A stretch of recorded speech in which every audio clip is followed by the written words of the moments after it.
Hi, everyone. Thank you for tuning in on this Thursday evening here for me in Massachusetts. My name is George Abraham, and I am the editor at large for MISNA, and we are here in a quite horrific time. When has it not been horrific these past almost 2 years, and much, much, much longer? But in a quite horrific time given the insane escalations, insane but not quite unprecedented given this stage of empire escalations um, that the Zionist entity has performed through the entire region and Iran, most specifically.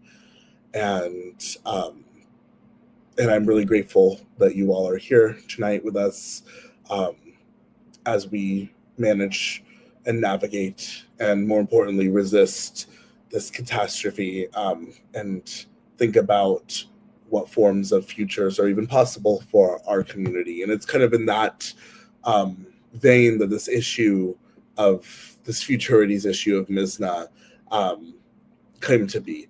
Um, it was guest edited by the amazing Barak Al Zaid and Aram Kavusi, who sadly cannot be with us right now. And the premise of this issue being, what does catastrophe show us about futurity? What kinds of futurities are our people fighting for beyond colonial futurity, beyond what empire tells us is the acceptable future? And as such, the issue begins with the words of Ghazan poet Haidar al Ghazali next to Palestinian political prisoner Walid Da'a, and ends with one of the most formally ambitious and politically and imaginatively abundant essays I think I've ever published in my time at MISNA, Disarm Humanity, by the brilliant Sudanese writer and academic Umni Najjar. And both Da'a and Najjar's pieces are on MISNA Online, and I really, really encourage you all to read them. And it makes sense that this issue again is bookended by Gaza and Sudan, over 600 days into genocide in Gaza and nearly 800 days into genocide in Sudan. And and there is no future without Gaza, without Sudan, without our people who are still impossibly surviving. And with that, um, that is a spirit we wanted to open this up on here at MISNA. And this is a special issue for me because it's the last issue that I was executive editor for. Probably in future Words for Palestine installments, you will see Moheb Soliman, who is our new executive editor, while I stick around to be a editor at large and kind of conducting mainly MISNA Online. Um, and it's been an honor, and I am really excited to um, still be a part of the Misla family, but in a lowered capacity. And thank you again to our co-sponsors, the brilliant Arab American National Museum, for leading this series for so long and sustaining this series. And us at MISNA, we're always honored to be partnering with you all alongside Palestine Rights, Al-Nadwa Society, Radius of Arab American Writers, and Sakun, all of our Habayab. And with that, I will introduce our first incredible poet up tonight. Our first poet we'll hear from is Sada Bedri. Hi. So Sada is a Sudanese poet and writer exploring identity, memory, and belonging. Her poetry captures personal moments of introspection shaped by collective grief and solidarity. Holding an MS in digital communication, she's intrigued by the cultural intersections of technology and human experience. It is such an honor to be like with you, Sada. I can't believe you are tuning in this late. And thank you so much. And cannot wait to hear you read. Thank you, George, and hi everyone. It's such an honor to be here. Thank you to the Arab American National Museum. It's an honor to be part of the Words for Palestine series.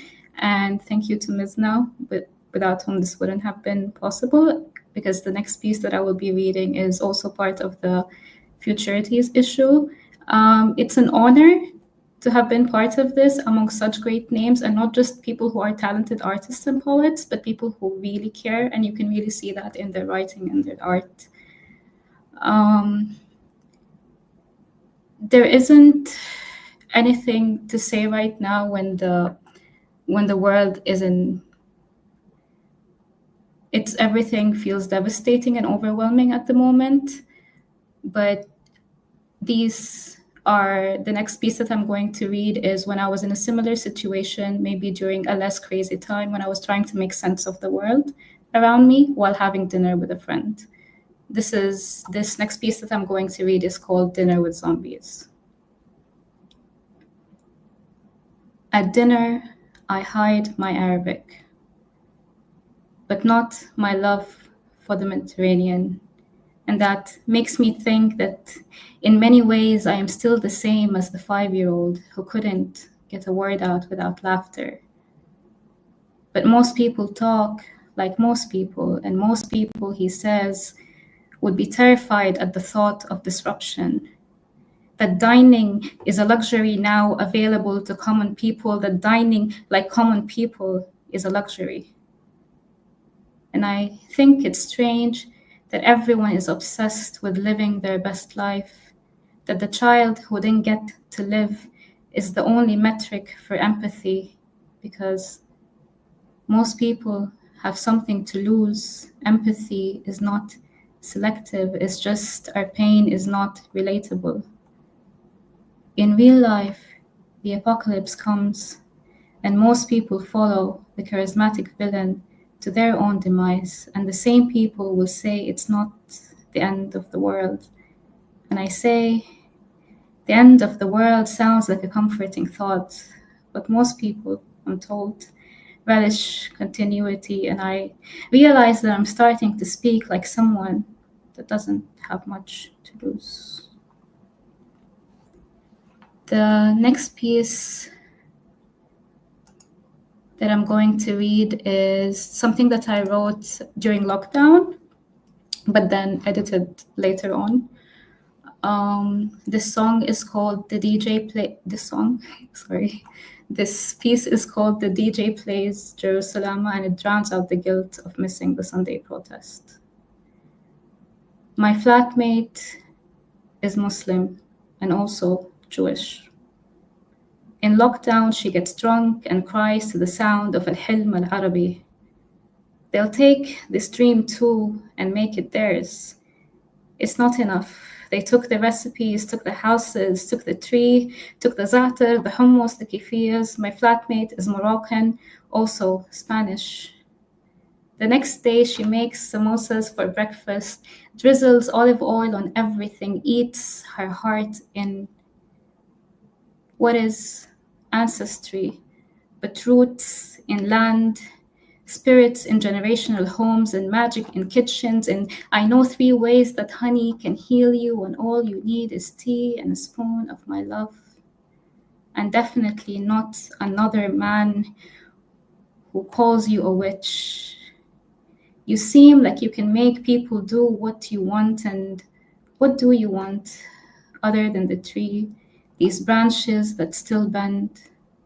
Those who love, they know why the tree would never lend its shade to anyone else, and why would they ever leave? Thanks for listening.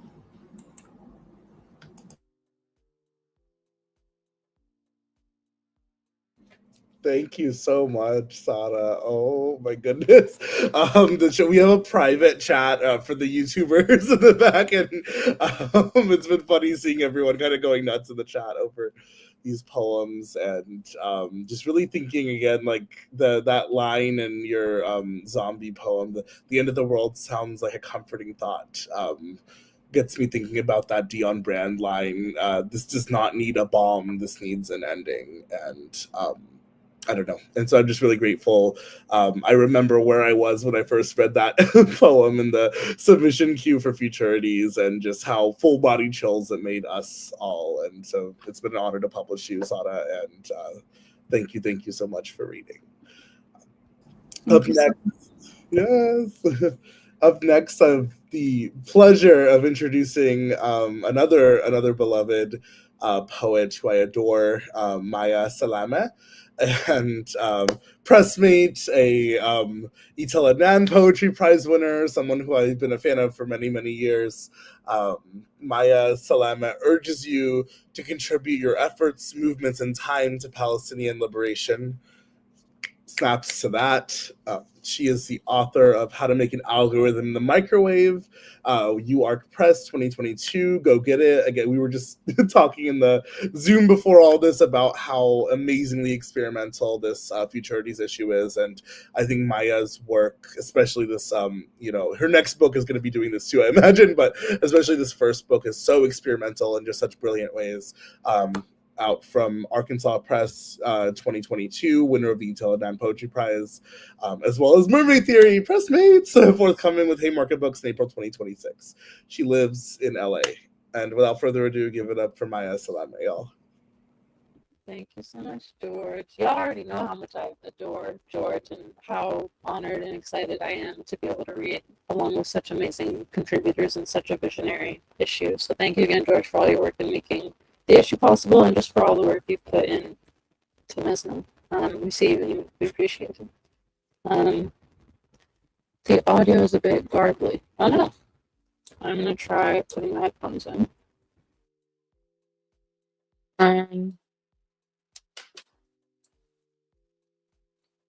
Can folks hear me a little bit better this way? Amazing. Great. So I will start off with the poem that was published in the Futurities issue, which has been retitled to Pelvic Ultrasound in July. Previously titled Thoracotomy. Because I'm a poet and I'm indecisive. 3 months and I haven't fixed you. Now I'm a mother. So I, with my womb sticking out, and my dress attracts bees, but I keep surprising myself. In a show I watched about a beautiful daughter lava, she high as shit, had a nose like mine and hair crisp as. At the end, the handsome white protagonist tells their, I don't need you, but I still want you. Do you want me? And the girlfriend had medium length hair and she said yes. You never asked. Always offered to feed 3 times. By 9 p.m., convinced each to eat. Once, you were frying shrimp on a quiet Thursday after work, and you were so far away from me, I thought I might die just from that, if not the microplastics. Most of the women I've loved have been scientists. I wonder if this is a survival instinct too. At the beginning of August, I spent 2 weeks evening the tan on my breasts.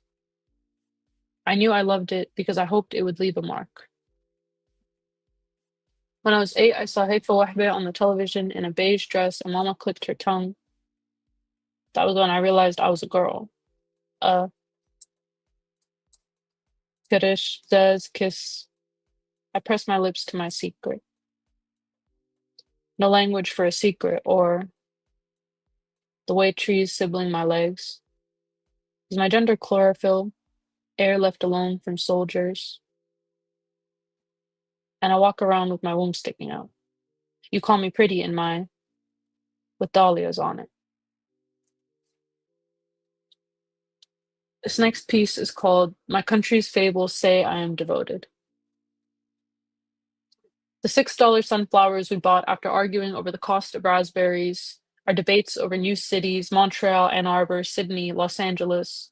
We measure our Navy passports against our marked bodies, practice our Spanish, the dusk-skinned French, silt and fog, and our serrated syntax, tongues constellating on the duvet. My country's fables say I am devoted. The sun slumps against the snipers on the roofs of my university. My father's suitcase is split at the seam like soft fruit. It's July. The tile stinks of Lysol. I don't want to buy anything anymore. Psychology banned in Florida, and my country's fables say I am not in danger. Endangered. Yes, the poison vowels slicking our floor, and my mother wanted me to have a neutral name. A sprawl of sticky letters repeating my refusal, but let me winnow my rage into something of use. Let me remain a spell in a long black skirt, stitched incantation of soot, sap, rose, silk. My dancing means nothing more than dancing, and I'm simmering grasshoppers for protein, breeding chickens in the backyard. San Diego stays gray forever, and romance is dead, and oranges grow best in deep, well-drained soil, and I hear this music in my food. July and the heat syrups our spines. We stop for gas, you spit in the dirt and swear the season will never end.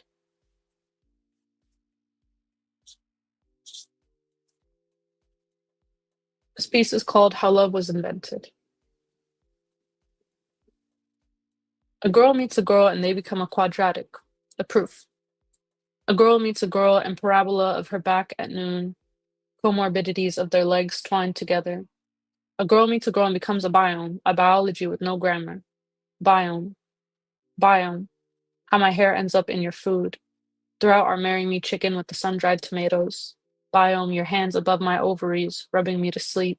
You're clutching the glass damn near dropped. The dishwasher's song I forgot to play. The email you were anxious to write. The candles I always light. Laying around, orbits touching on a Sunday night. Hair arrayed neatly in scarves, noses bumping as we laugh. When a girl and a girl love each other, they make an elegy. This song lasts longer than the mountains, and all the horses nearby can smell it.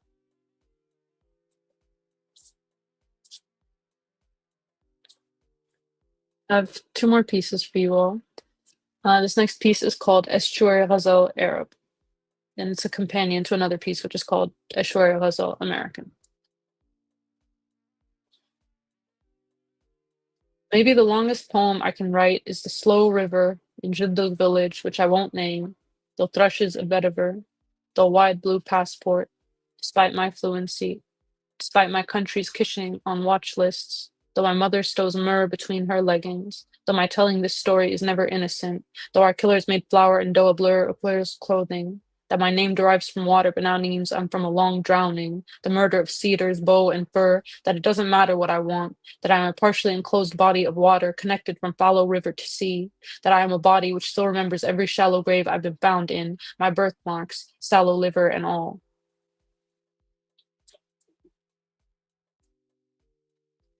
This is the last piece, and it's called In My Dreams, I'm Never Beautiful. I'm mourning. I'm illuminated. I'm illustrated at length in the next chapter. The amoxicillin walls, and I'm 11 in front of our shared family desktop reading the dirtiest fan fiction you can imagine. I'm a girl again. Nothing hungry has ever happened to me. I'm mourning. I'm illuminated. I'm this fine the first tape. I'm this fine with a soft beat. My gender is the way numbers kiss letters to make Arabic. In the dream, there are bags and bags of psalms to pack, and we are late for our flight. There is a long escalator requiring climbing. In the service of beauty, I replace one stud with another, then my nose gets too pink, so I get nervous and switch it back. In Boston, I trim my bangs, conduct what I call hairline surgery, is really just tweezing my jawline clean. Please, give me something to do with my hands. I'm mourning. I'm mourning. I'm 17, still innocent of steering wheels. I'm mourning. I'm illuminated. I'm illustrated at length in the manual. Don't worry. I'll make my own music. Thank you. And thank you again to the Mizna team. What? Oh my god. Mermaid Theory, April 2026. Be on the lookout. I have a sneaky suspicion some of those poems might be in it. And in the meantime, check out How to Make an Algorithm in the Microwave, like product placement. But also it's poetry. Yeah, anywho, I will be unabashedly cheesy about promoting my friends. Thank you so much, Maya. And God, that last poem, holy crap. Up next, I have the pleasure of introducing another dear friend. This is insane. New friends like Sana, older friends like Maya, and even older friends like Aya Krisht, who is, when I say, like, I don't like the word expert very much, just in general. But when I say Aya, like there are very few people, probably definitely in my life, but probably in the world, who know as much about like typesetting and letterpress, especially like when it comes to Arabic. Aya is one of those few brilliant people. She is a designer, printmaker, and researcher based in Metro Detroit with roots in Galilee. And snaps to that. Her practice is concerned with print praxis and tradition with a focus on book arts, letterpress, and Arabic movable type. She's the co-founder of Ma'amul Press, an award-winning independent publishing project of which I have many, many books and zines and amazing cool things. And I'm so grateful. There's no one else I would rather have doing this experiment with us. And what I think is probably one of Mrs. first, or if not the first, but one of our only readings that's ever incorporated a comic into it. Please give it up for IAL.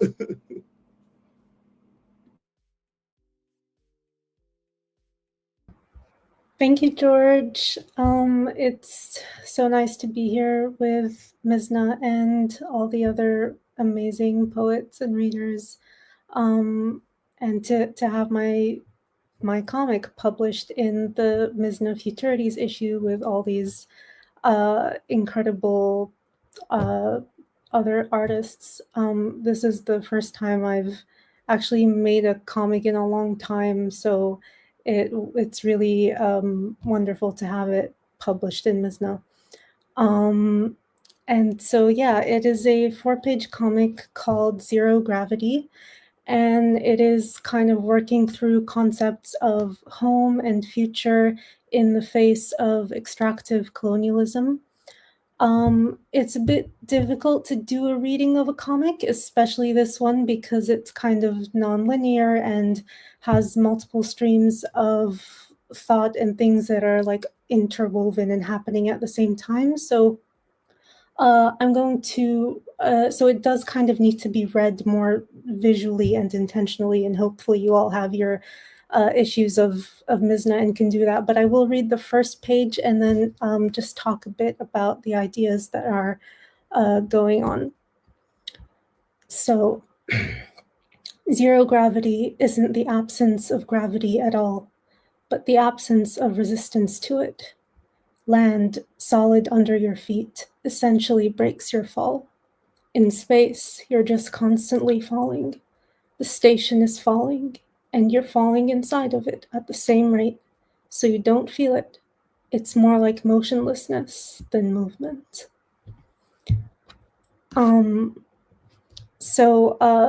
I've been for a long time obsessed with this idea of interplanetary migration as metaphorical framework for displacement and home separation, and the sense of constant in-betweenness being suspended between not just homes, but past and future, out of place and also out of time.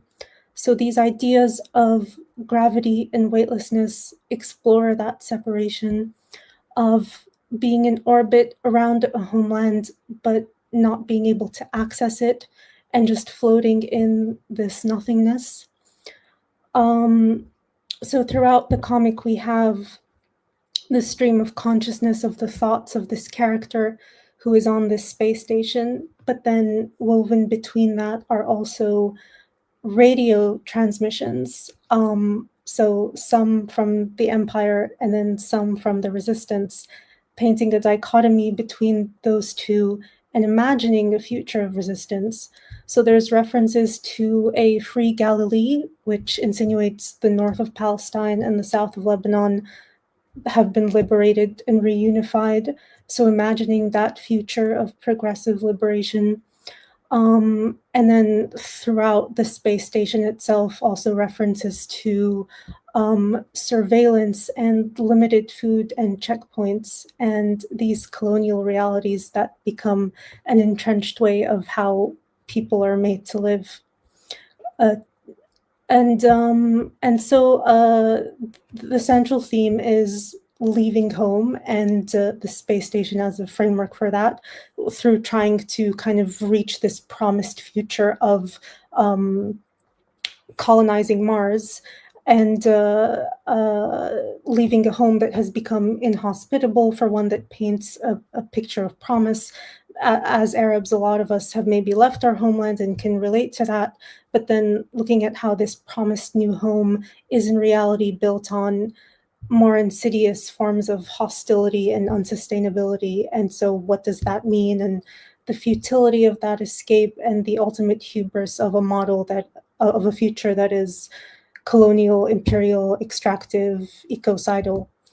And so, and then just ending on a note of, in the face of that, the necessity of instead embracing more difficult routes of resistance and restoration of a homeland, and by extension, a home planet, because saving our planet is intrinsically tied to these things. And so we end on kind of the same image that we start on, this very intentionally shaped red poppy flower that represents those things. Thank you so much. Wow. Very intentionally shaped red flowers. Absolutely. That is incredible. And I wanted to just shout out To Walk Freely. It's amazing zine that I've kept like very near and dear to my heart. I don't know if there are any copies left. It's currently out of print, but maybe it will be back in the fall.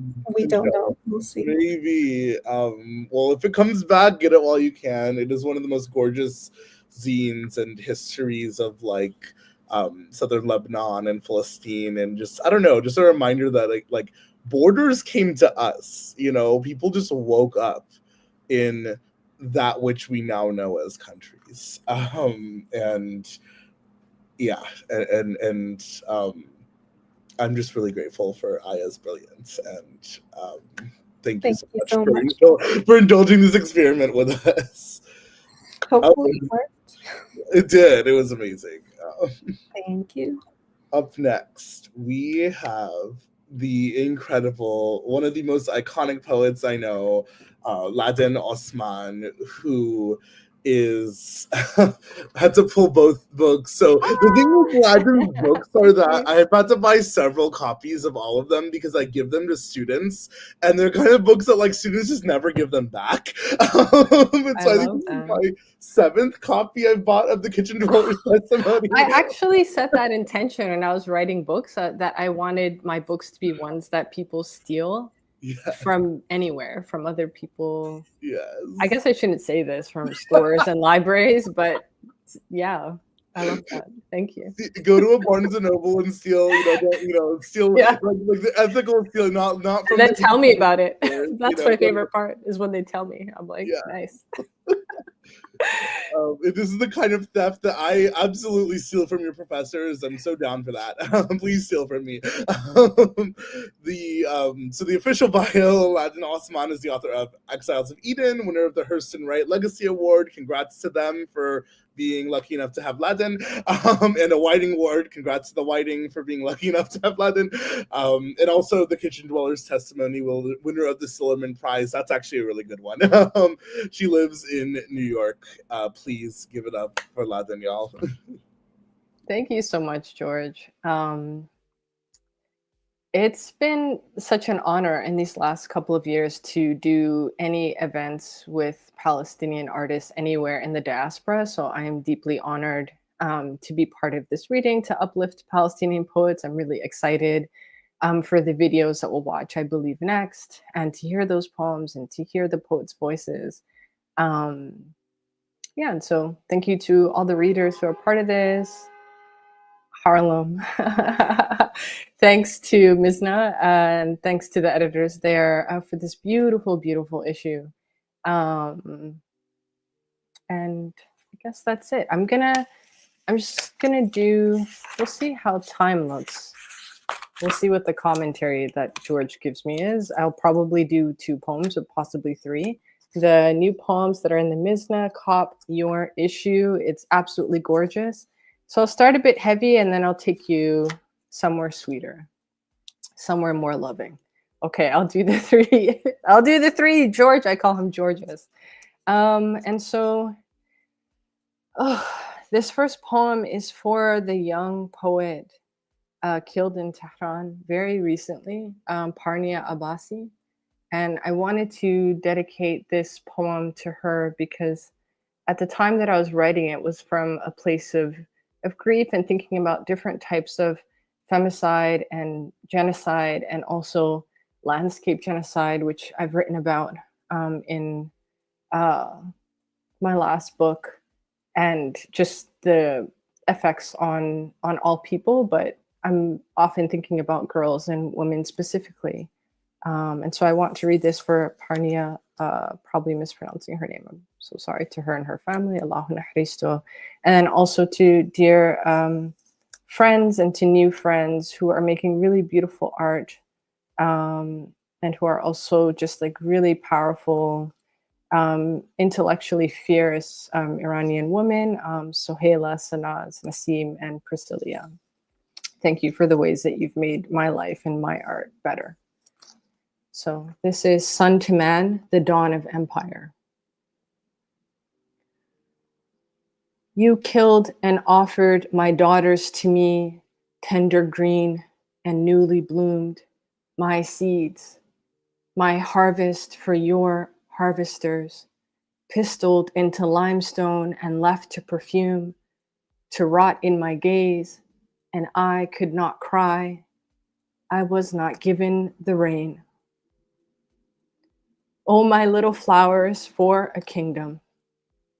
You built gardens onto rock, rootless, my girls and your sins washing out of my sight, taken by the wind to sow what you reaped from me. And my eyes, searching forever, pouring love into all pockets of this earth, growing your crops along with my daughters, and you mow them down, my seeds and your seeds. Oh, the grief nearly extinguished me. Even today, you have the hours because I cannot gaze at you at length and what you build and not leave you in a lightlessness that would thresh your minds. And, you know, sometimes I don't care about giving context, but the context probably for these is important, is that I'm writing from the perspective of the sun as, you know, considering the sun as a near total and sort of zoomed out, but also capable of deeply intimate witness. And so for the last couple of years, that's how I've been thinking about war and occupation and genocide. And for probably over 10 years, I've been writing, thinking about Palestine, and I'm the poet that I am because of so many important poets, both contemporary and those who have passed in the diaspora, and also, you know, back home. And so I'm always in gratitude to them. And these next few poems are sort of twisty, complex love poems that have to do with people and have to do with desire, but also have to do with climate change.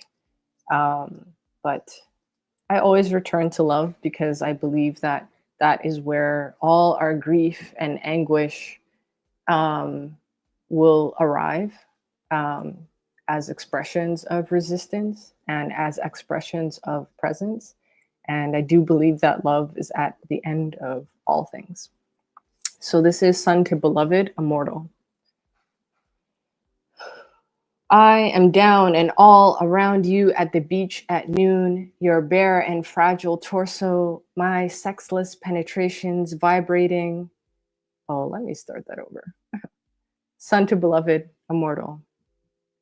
I am down and all around you at the beach at noon, squinting at the mirror ocean, your bare and fragile torso, my sexless penetrations, your tattoos and scars vibrating in my spectrums, your skin darker, proof that I touch you everywhere you allow me to go. I shimmer you wet, sweaty, sheening in mirage. I am heating up your hair, the scent of your black hair exhausting, rising, never reaching where I am affixed and anyway faceless, ferocious with want, and giving, you and I both a light.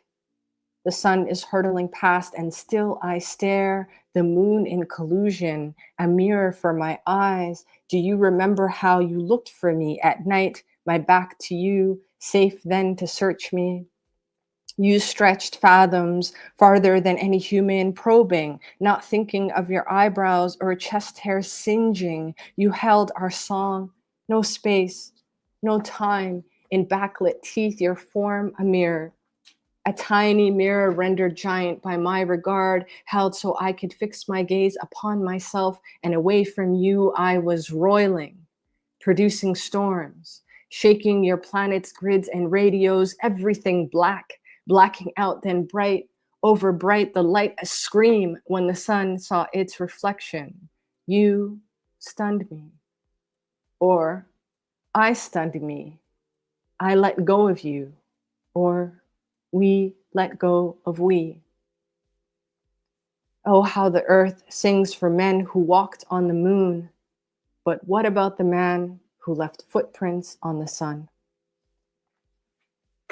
So this last poem, thank you all for being with us. And please, you see these links. I don't know what corner it is, but I'm going to point to the corner on mine. You see the links for Palestine Legal Fund and the PCRF. Please donate, please be generous and share with other people. And so this is beloved, immortal to son. I came thirsty, gulping, my cheeks salt streaked, my spit cloudy and thick. I was all salt, not a pillar, but my want was obelisk, my body monument to you and of you. I was splitting in the heat. I was naked and waiting. You're looking loving. The underside of my chin, my scalp and nipples, my belly and soles. I raised my palms, my flesh to till, my flesh to seed. I would make myself green for you. I didn't take root. I was petrified. I came to you without water or dew, without damp or glisten. I was dry, a bloom breaking between pages. Bouquet kneeled on a grave. I was sobbing from thirst at the edge of a river long flown to you, leaving only the clay mirror for me, a man made from the same, the anti-narcissus, throwing sand in my eyes. I was ashen. I was besoot. I was choking. I confused you for a season. I was in my winter, my skin paling, my good shoes scalloped with salt. I was so cold. I wrapped myself with the things of the earth. The sun will return. I told myself that. Oh, how I am bewildered, turning away from you who are all around, you who are always. Thank you. Oh my goodness. Thank you so much. I mean, I am just thinking so much about the figure of the sun and anti-colonial poetics. Like I actually pulled out the Arab apocalypse as you were reading, and I'm thinking about like Ital Adnan's son, and there's a part later in the book where she actually uses the eye. She doesn't use the eye too much in the book, but like the eye comes in and is like, I looked into the sun, my hair caught fire. And it's like, if poems of quote unquote witness aren't willing to set themselves on fire, resisting, that which they're gazing at, then I don't know what that poem is for, and so what I love about Ladin's series, and is that there is such intensity and like ferocious love alongside the tenderness and alongside the light of the sun, and I don't know, taking that figure and doing all of these things with this figure is amazing, and I can't wait for whatever project this book is leading into. And yeah, I don't know if have we talked about Chronicles of a Hostile Sun by Dion Brand too. That's another one I'm thinking about. And yeah, there's we need to have this. I know who's going to be moderating at my book launch. Right, if you're free. There's so many anti-colonial sun. No, it's really because it's very important, because it's the idea of unmaking, but not from a place of destruction, this sort of breaking apart and reconfiguring, which is something that the poet Bridget Pegeen Kelly really taught me and talked to me about, even in my personal life. And it's like how to do that and how to reconfigure as a way to understand endings and beginnings, and as a way to resist these constructions, and as a way to resist these systems, which clearly need to be revised, to be revisioned, and of course remade. Unmade and remade, yeah. Wholly, and thank you, friend. Thank you. And as Ladin kind of foreshadowed, we are closing with two incredible Ghazawi poets who could not be here with us live, but they were generous enough to send us recordings. And the first person that we'll have is the amazing Najwa Jum'a, one of the first poets I published on Mizna Online once we started when we started the platform. Najwa Jum'a is a Palestinian poet, playwright, translator, and educator. A former JJR fellow, she received a bachelor's degree in English and a diploma in education. Najwa is a member of the General Union of Palestinian Women and has received so many literary prizes. She's published 3 short story collections focused on Palestinian women's lives. It is such an honor to be virtually presented with Najwa Jum'a.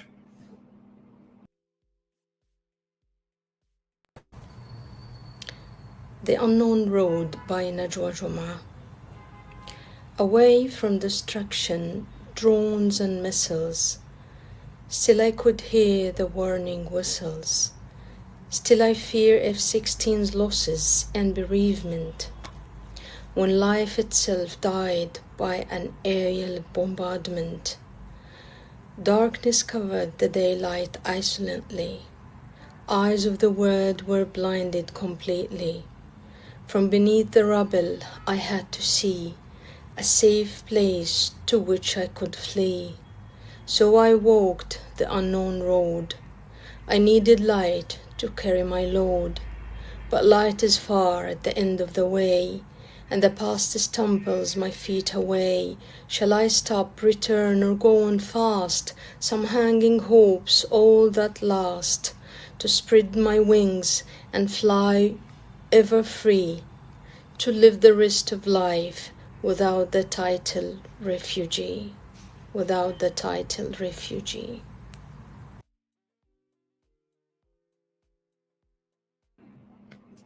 Thank you. Everyone, snaps gratitude and love to Najwa, and I hope she's able to watch this recording and just feel some love. And yeah, what does it mean to really love Palestinians in a time like this? To love Palestinians beyond metaphor, again, kind of off of what Ladin was so generously saying about the way Palestinian poets, for me, as a Palestinian in the diaspora, I look to so many Palestinians in diaspora, and especially Palestinians in the homeland,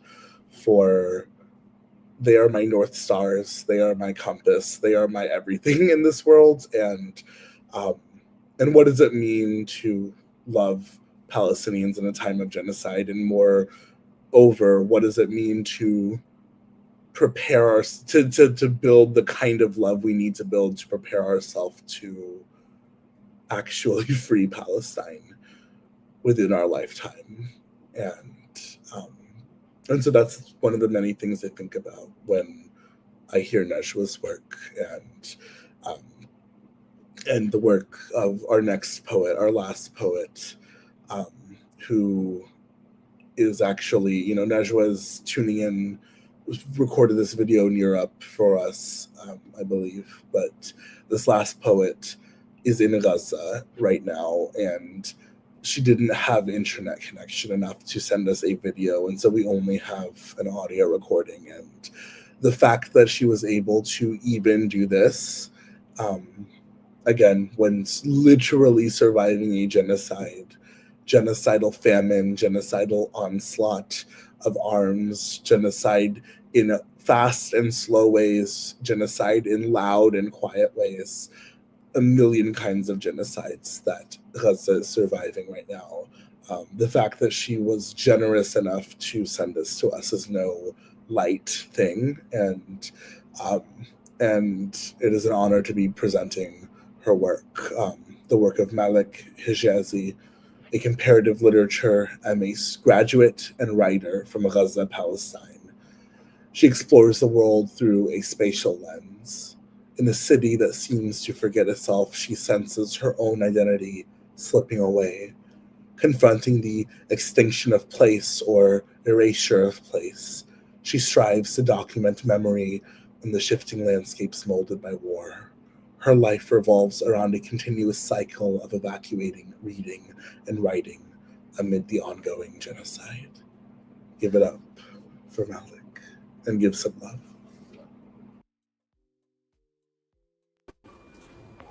Hi, my name is Malik Hijazi. Before I begin, I want to say a few words. This is an excerpt from Traces of Home, a piece I wrote to hold on to the places that shaped me, places that have been palmed or erased. It is about the memory of a place, loss, and the ache of trying to name what remains when a home is no longer there, except in you. This is for Gaza and for those who still remember. Shantata. In the Palestinian dialect, the word shantata signifies to roam around aimlessly or to wander. The term can imply moving from place to place without a clear purpose or direction, and carries the added nuance of discontentment, a sense of lamenting about the constant movement. It also conveys a sense of humiliation associated with this aimless wandering. The word shantata is derived from shanta, meaning a bag or a suitcase, emphasizing the burdensome and degrading nature of such wandering. This concept reflects the experiences of Palestinians in Gaza during the relentless war. It brings to mind the words of Palestinian poet Mahmoud Darwish. My homeland is not a suitcase. I'm not a traveler. I'm the lover, and the land is my beloved. Darwish's verses resonate deeply with Palestinians, capturing their profound attachment to their homeland, their resistance to ongoing displacement and erasure, and their persistent sense of shantata. In Gaza, where to go echoes through the shattered streets. Despite orders to relocate southward to safety in Rafah, there is no refuge in Gaza. Israeli operations have spared no corner, leaving a trail of devastation, even in Rafah. Families have been forced to flee repeatedly with few belongings, their sense of stability shattered. The repeated demand by the Israeli army for Palestinians to change locations reinforces a feeling of exile. Familiar streets and landmarks have become unrecognizable, replaced by a landscape scarred by war and destruction. In such upheaval, the question of where one belongs becomes increasingly difficult to answer. I have been displaced many times, carrying only a suitcase with important documents, a laptop, and a pair of pajamas. Out of fear, I have run through dark streets with just this bag. I have stumbled many times over the rubble of broken streets, I have cried, not knowing where to go or if there was a place I could sleep. The soldiers had plenty of time to draw the Star of David on my family's house, and ample time to tag their Instagram accounts on walls everywhere, as if, after they left our neighborhood, we would consider searching for them or knowing them personally. But they didn't have time to allow us to grab our personal belongings before forcing us out of our home. They ordered us to leave as quickly as possible, without even our mobile phones or a light source in the middle of a rainy winter night. Where do we go? I ask. We don't know, they answer. As I walk, everything tells me I'm not welcome. The soldiers who besiege the neighborhood, their trained dogs, eager to tear my body apart, the drones in the sky, the sound of shells and the light of missiles, the rubble in the streets, the sound of silence, the dark, the biting cold of December, the sounds of the wounded suffering in the hospital room where I ended up. Everything tells me that this place is no longer mine. I no longer know it, and it no longer knows me. The place has become savage. Navigating the streets of Gaza, I'm haunted by memories of places that once defined the city. Cafes where I gathered with friends, schools where I learned, streets where I walked, now all gone. This place feels unfamiliar. It no longer recognizes me, and I no longer recognize it. Hesitant to traverse the city, I push myself forward, clutching my old Gaza in a mental map, unsure of its significance. I maneuver around the destruction, trying to chart my own path, defying blocked roads and crumbling sidewalks, determined to remember the names of places and buildings that no longer exist. I hope they will return one day. As I wander, I ask, Gaza, my beloved, where have you gone? Thank you.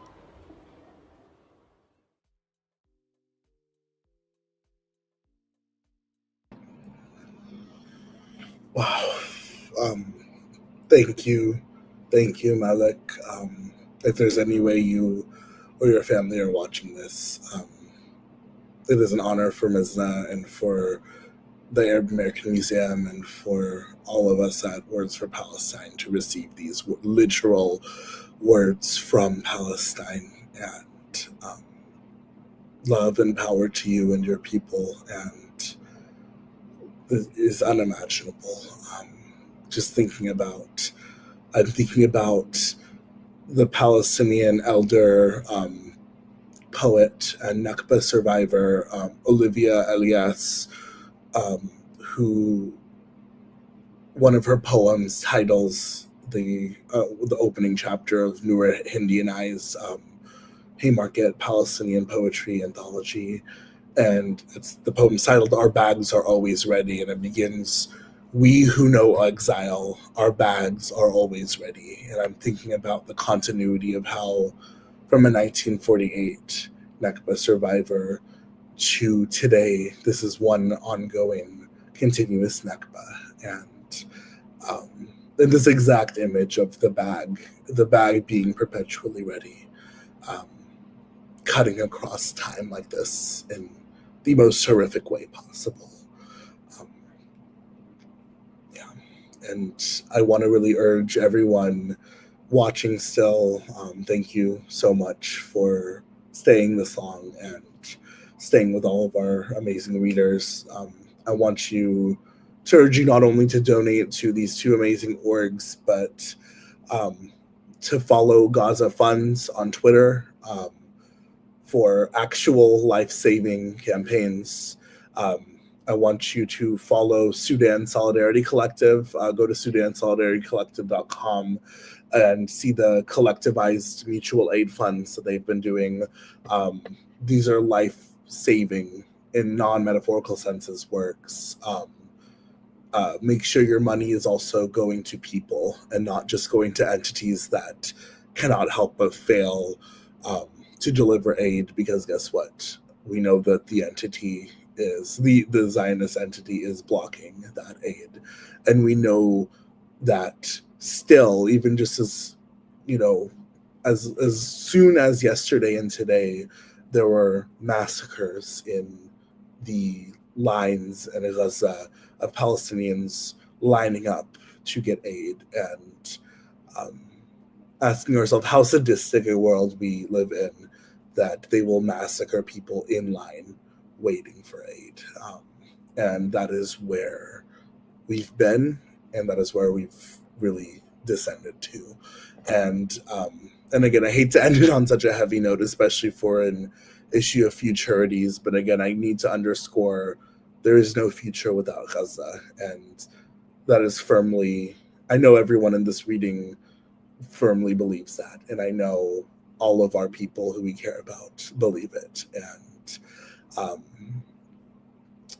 and yeah, and I just want to really thank you all for sitting with that, and for letting it change you, and for letting it continue to inspire you and continue to fuel you and enrage in you,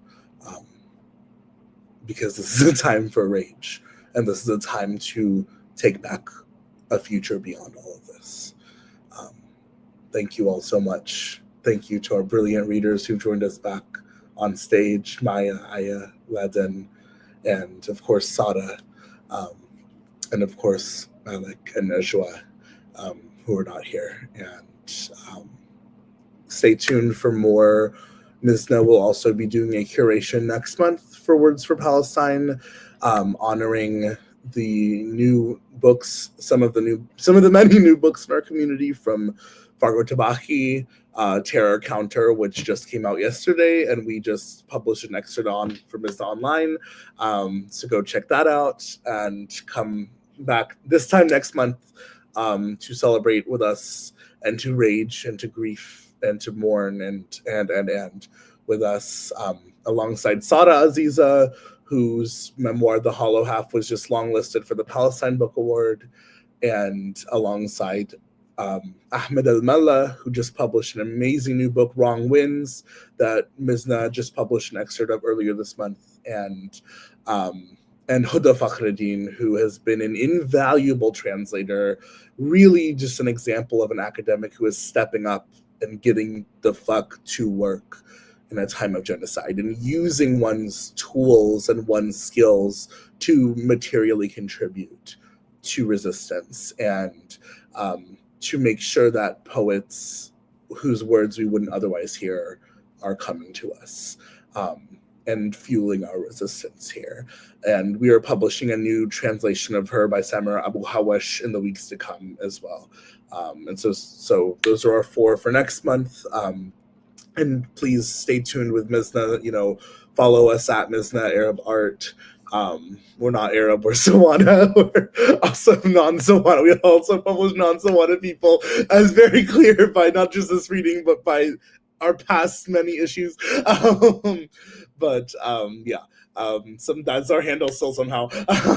Follow us and stay tuned for more updates to come on our next issue. Our summer issue will be out in August, inshallah, and so many more exciting things to come with our Gaza folio that Yahya Ashur is editing.